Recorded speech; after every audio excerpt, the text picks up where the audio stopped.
We use money every day. Cash, credit cards, online transfers.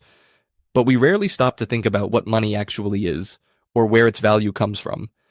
For centuries, money was backed by physical commodities like gold. Under the gold standard, a paper dollar represented a fixed amount of gold held by a government. This created trust. Your money had tangible value. But over the 20th century, countries gradually moved away from that system.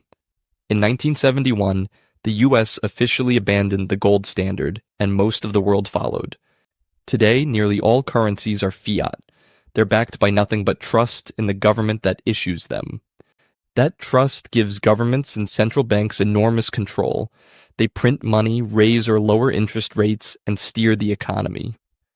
This can be useful during crises, but it isn't always a good thing. When central banks print too much money, it can lead to inflation. Your dollars buy less than they used to, and when they keep interest rates too low for too long, it can encourage risky borrowing and inflate asset bubbles. These tools are powerful, but they can also backfire.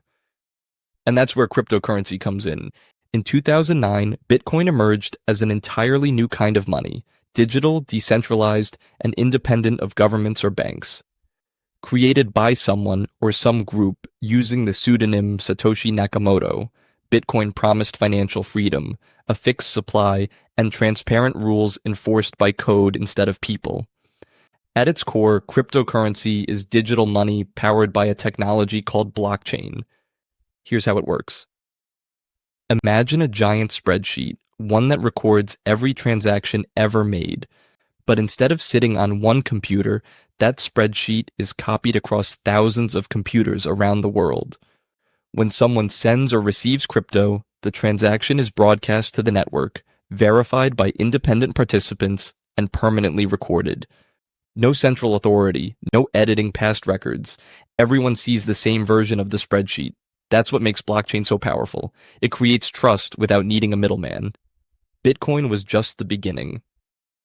In 2015, Ethereum launched and introduced smart contracts, self-executing bits of code that trigger actions when specific conditions are met.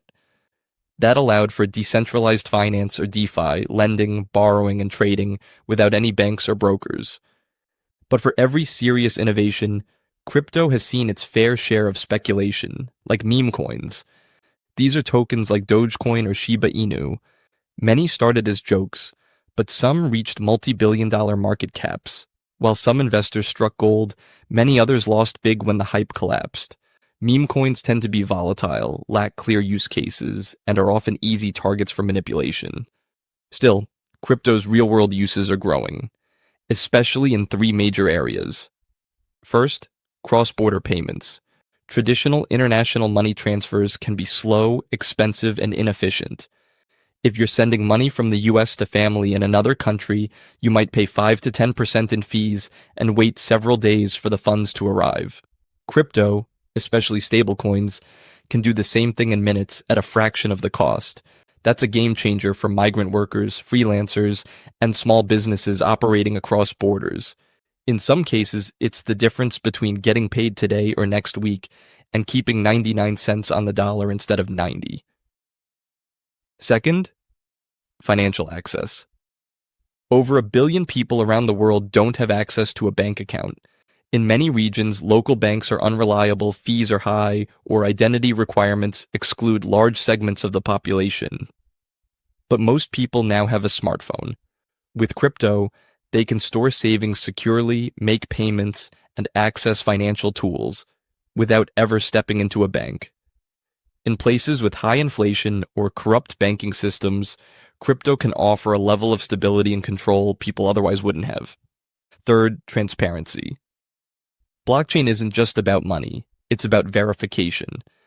Because all transactions are public and immutable, blockchains can be used to create transparency in supply chains, elections, and government spending. For businesses, it means being able to prove where their products came from.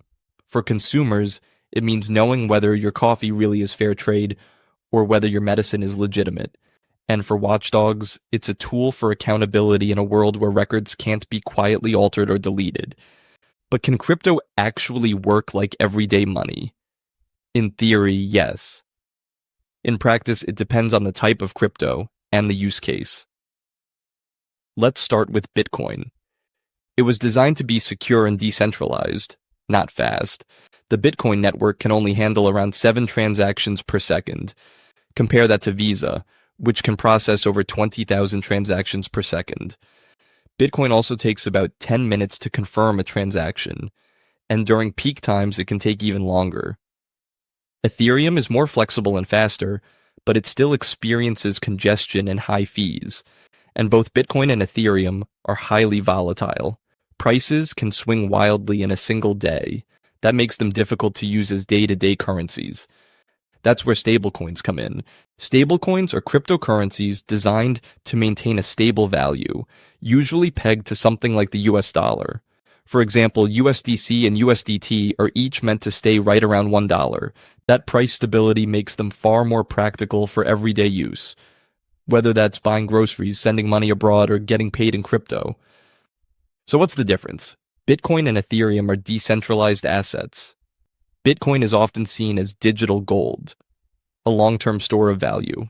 Ethereum is a platform for building apps and executing smart contracts.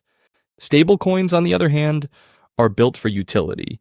They're designed to hold steady value, making them more useful for spending, saving, or transferring money, especially in places with inflation or unstable currencies.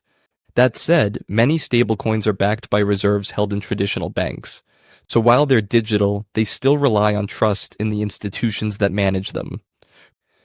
Crypto also brings serious risks, especially to the financial system. For banks, crypto could disrupt everything from deposits to loan origination. If customers keep funds in crypto wallets and use DeFi to borrow or lend, banks lose their grip on the financial system. That could reduce lending capacity, slash profits, and shift economic power to tech platforms or decentralized networks. For governments, crypto poses a strategic threat. Right now, the US dollar is the world's reserve currency. That gives the US leverage in global trade, finance, and sanctions. But if people start using decentralized digital money, or stablecoins not tied to the dollar, that influence could slip. And if crypto networks sit outside government control, it becomes harder to regulate financial flows, enforce tax laws, or stabilize the economy during a crisis. Then there's crime. Crypto is pseudonymous, meaning it's not fully anonymous, but harder to trace than traditional banking. That makes it attractive for black market deals, ransomware payments, money laundering, and tax evasion. Law enforcement is improving, but criminals still find ways to exploit the system.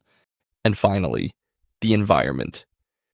Bitcoin runs on proof of work, a system that requires enormous computing power. As of now, the Bitcoin network uses as much electricity as some entire countries. Critics call it wasteful. Supporters say it's the price of decentralization and security. Either way, newer cryptocurrencies are exploring greener, more energy-efficient alternatives.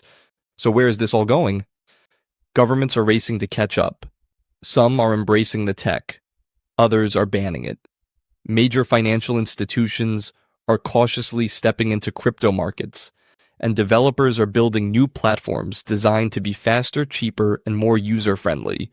Whether you see crypto as the future of money, a digital Wild West, or something in between, one thing is clear. It's changing the way the world thinks about money, control, and who gets to decide the rules. That's all for this episode. Thanks for tuning into Brain Snacks. Subscribe for more big ideas explained simply.